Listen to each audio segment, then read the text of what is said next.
And that's my justification for being a guru, because Krishna accepted me.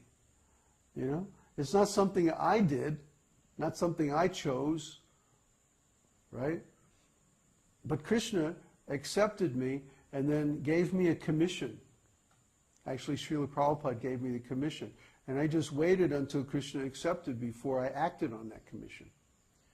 Because up until that time, I didn't feel qualified. I wasn't qualified.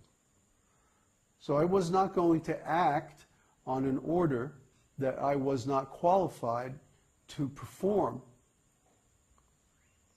because I'm honest. I have that one quality, you know, that one bad, terrible quality that gets on everybody's nerves because I'm honest, and I insist that they're honest in their dealings also. You see? That I will not preach on something that I don't personally know. You know? So if Krishna consciousness, preaching Krishna consciousness means I have to preach about love of God, then how can I say I'm a guru if I don't have love of God? How can I say I'm Krishna's representative in the parampara if I haven't been recognized by Krishna, if I haven't been accepted by Krishna? See, this is a fundamental dishonesty. That just because people want to occupy that position of guru and get all of the benefits and so on and so forth, then they take up the service of guru without the qualification. And so they become ridiculous. And we've seen this, some of these ISKCON gurus. I saw Tripurari Maharaj in San Francisco in 2004, I think it was, at the Rath Yatra. And he was dressed up like a South Indian Brahmana, you know, with the wooden shoes, with the two knobs that you have to wrap your toes around, you know, and the little bamboo umbrella, you know. And he looked ridiculous. He had all these followers literally following behind him wherever he went. There was a line, you know. He'd go to get a drink or something, and they'd all follow him to the drink stand, and then he'd go. It was ridiculous. Why are they doing? He's wearing this costume, you know. Is he from the US? Yeah. Yeah, he's not a South Indian. What's he doing? You know, dressing up like he's from Udupi or something. Anyway, what can I say? I'm just an ordinary man. I'm an ordinary person of average intelligence and ability. And somehow or other, because I'm a little bit sincere, Srila Prabhupada gave me extraordinary blessings. And that's the reason we're here today. That's the truth. I'm not special, I'm not magic, I'm not Superman. I'm just a regular guy. I'm going to leave. They're all going to leave. Okay, that's fine. But the point is, if I can do it, anybody can do it. If I can approach Krishna, if I can understand this science, if I can purify myself and do the process and attain realization, anybody can. And Vedanta Sutra says this too. There's a section in Vedanta Sutra in the 4th Adhyaya that discusses the process of devotional service and its result. And the argument is that, this Krishna consciousness is so difficult, it takes many, many, many lifetimes, and only very few people can attain the result, and like that. And what does Vyas say? No, I don't agree. Vyas says, anyone who applies this process properly can get the result in this lifetime. Unless there is some major karmic blockage. You know, like killing your guru, or having sex with your guru's wife, or, you know, murder, or, you know, kidnapping, or something like that. Some really terrible thing you've done that requires that you take another birth to live out the karma. But if you haven't done anything terrible like that, then if you're an ordinary, normal person, you can attain liberation in this lifetime, according to the Shastras. And you should aspire for that. But that means you're going to have to be completely sincere, give up all your nonsense, execute the process purely and with intensity.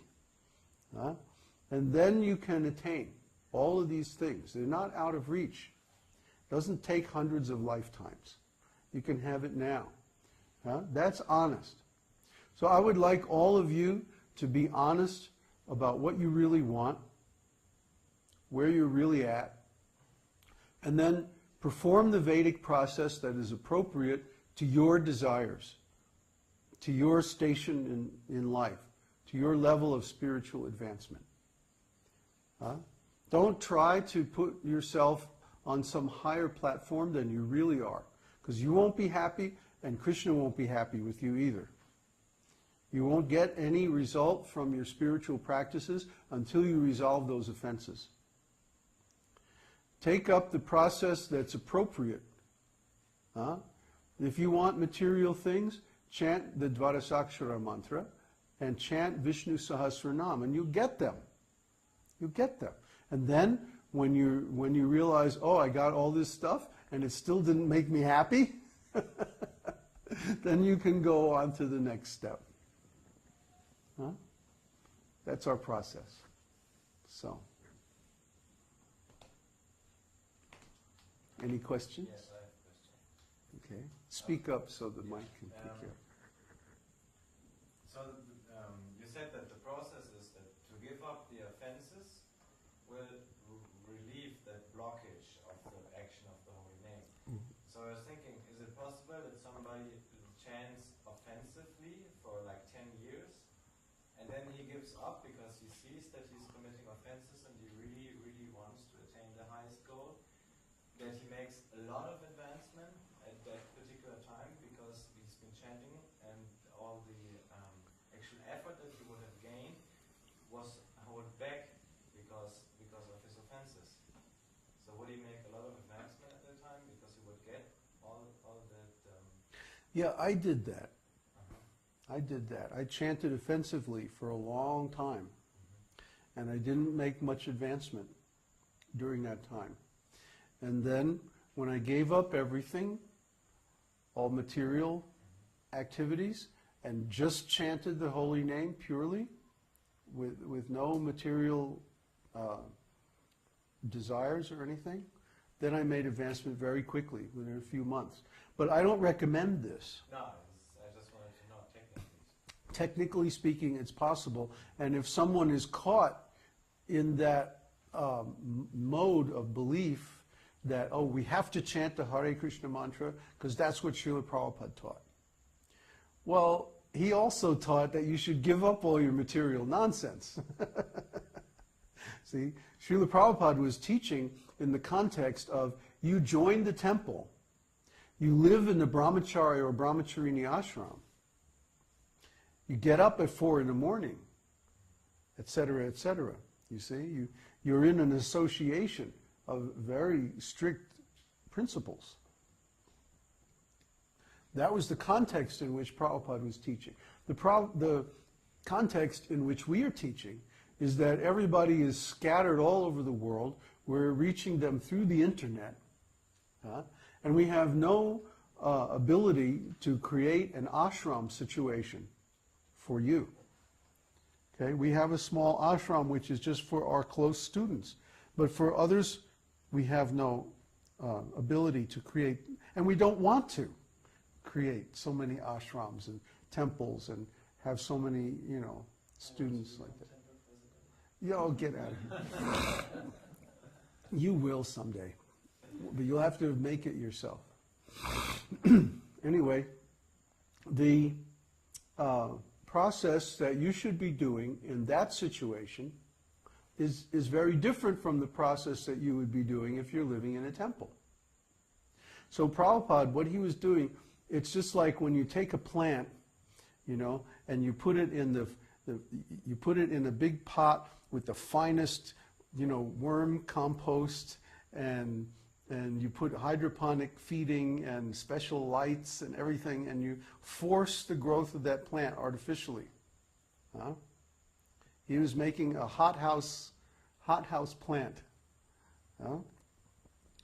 But when a person is like working for a living, they're out in the world, maybe they already have a relationship, and they're entangled in so many material things, you don't give them the highest mantra.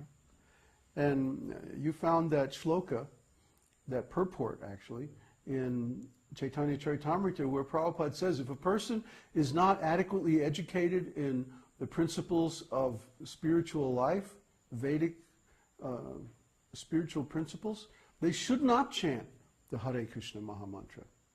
Huh? They should take shelter of Nitai Gaur and chant the Panchatattva Mahamantra. Shri Krishna